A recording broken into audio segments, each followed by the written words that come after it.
اور اس طرح کے بیانات دے رہے ہیں. اور آج بڑا مجھے افسوس ہوا کہ پاکستان کی قومی اسمبلی میں بیٹھ کے کچھ سیاستدان وہ کہہ رہے ہیں جی ہم ان کی فاتحہ نہیں پڑھیں گے. کیا یہ لوگ مرنا بھول گئے ہیں؟ انہوں نے نہیں مرنا، ان لوگوں نے قبر میں نہیں جانا. کم سے کم ایک انسانیت ایک چیز ہوتی ہے. یہ سوچ لیں کہ ایک بندہ جس نے 10 سال اس ملک کو سرو کیا اور اس ملک کے لیے بہت کچھ کیا، اگر آپ نے کچھ زیادہ نہیں تو اس بندے کی یہ کتاب، یہ میں نے سامنے اسی لیے آج رکھی ہے، اس کا نعرہ یہ تھا سب سے پہلے پاکستان. تو جو بندہ جس نے کیا ہی پاکستان کے لیے اور قریب تھا ناظرین کہ وہ بندہ پاکستان، وہ کشمیر کا مسئلہ حل کر دیتا، کشمیر کو آزاد کروا دیتا. لیکن آپ کے جو سیاسی آقا جن کے آج پہ رول پہ کچھ لوگ بڑی بڑھ کے مار رہے ہیں اور بڑے بیانات دے رہے ہیں میڈیا پہ آ کے، یہی سیاسی آقا جا کے اگر امریکہ کے قدموں میں نہ لیٹتے تو آج کشمیر کا مسئلہ حل ہوتا، آج کشمیر آزاد ہوتا. ہمیں ہر 5 فروری کو یوم یکجہتی کشمیر نہ منانا پڑتا، بلکہ کشمیر کے ساتھ یکجہتی کب کی ہو چکی ہوتی، یہ 99 میں ہو چکی ہوتی. لیکن انہی سیاسی لوگوں نے ذلیل کروایا. اور آپ کم سے کم اس کتاب کا انتصاب پڑھ لیں جو سب سے پہلے پاکستان یہ کتاب لکھی جنرل مشرف صاحب نے. تو اس کا جو انتصاب ہے اس میں انہوں نے لکھا ہے کہ یہ کتاب میں پاکستان کے عوام کے نام کرتا ہوں. ٹھیک ہے، یہ ان کا حق ہے. یہ کتاب میں آپ کو سجیسٹ کروں گا کہ آپ پڑھیں. اور جو لوگ جنرل مشرف کو اتنا نہیں جانتے، ویسے تو ہم اوورسیز میں بیٹھے ہیں، یہاں پہ گورے بھی ان کا نام لیتے ہیں. ٹھیک ہے، تو جو لوگ نہیں جانتے وہ اس کتاب کو پڑھیں. اس کا اردو ترجمہ بھی ہے، انگلش ورژن بھی ہے، تو آپ کو پتہ چلے گا کہ جنرل پرویز مشرف کیا ہیں. تو ناظرین، ہم کنکلوژن اس پہ پہنچتے ہیں کہ ایسی جمہوریت جس میں آپ کو روٹی، کپڑا، مکان اور آپ بھوک سے مر رہے ہیں، عوام خودکشیوں پہ مجبور ہیں، ایسی جمہوریت سے بہتر، ہزار دہا بہتر وہ جنرل مشرف کی ماشاء اللہ کا دور ہے کہ جس میں کم سے کم انسان کی انسانیت اور اس کو اس کی عزت اور 2 وقت کی روٹی تو مل رہی تھی. ناظرین، اس کے ساتھ ہی ہم ایک بریک لیں گے اور بریک کے بعد آپ کو مزید تفصیلات سے آگاہ کریں گے. سی you after the break.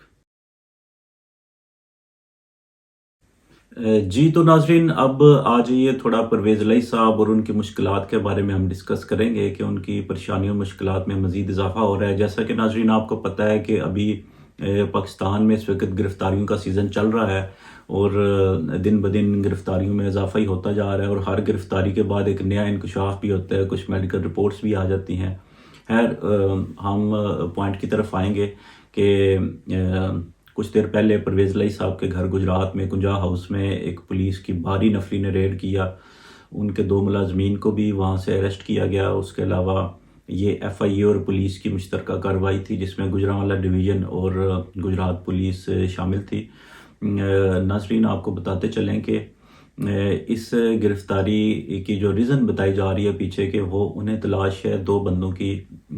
Pervez الہی صاحب کے جو کزن ہیں چودھری وجاہت حسین، چودھری شجاعت حسین کے وہ چھوٹے بھائی بھی ہیں، ان پہ 2 مختلف مقدمات درج ہیں جس میں ان کے اور ان کے بیٹے کی تلاش جاری ہے. آئی تھنک ان کا جو بیٹے ہیں موسیٰ الہی، انہوں نے تو ایک کیس میں اپنی ضمانت کروا لی ہے، لیکن دوسرے کیس میں شاید ان کی ابھی تک ضمانت کنفرم نہیں ہوئی.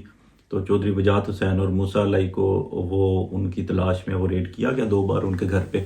اور اس کے علاوہ میرے خیال میں جو ہمیں ذرائع سے کچھ اطلاعات ملی ہیں کہ ایف آئی اے کا بھی کوئی کیس ان کے خلاف درج کیا گیا. پرویز الہی صاحب کے جو بیٹے ہیں مونس الہی، ان کے اور ان کے کچھ جو قریبی رفقا ہیں، بتایا جاتا ہے کہ کوئی کرپشن کے معاملات ہیں، ان معاملات میں ان کی انویسٹیگیشن کے لیے ایف آئی اے نے بھی ریڈ کیا اور یہ مشترکہ کارروائی کی جس پہ انویسٹیگیشن آلریڈی چل رہی ہیں. ناظرین، آپ کو یاد ہوگا ہم اپنے ایک پروگرام میں آپ کو تفصیلات سے آگاہ کر چکے ہیں کہ پرویز الہی صاحب کے جو دوسرے بیٹے ہیں راسل الہی، ان کی جو اہلیاں اور مونس الہی کی جو اہلیاں ہیں، ان پہ بھی ایف آئی اے نے انویسٹیگیشن شروع کی اور ایک پرچہ درج کیا جس پہ وہ ابھی اس وقت ضمانت پہ ہیں اور 14 فروری تک ان کی ضمانت کنفرم ہے.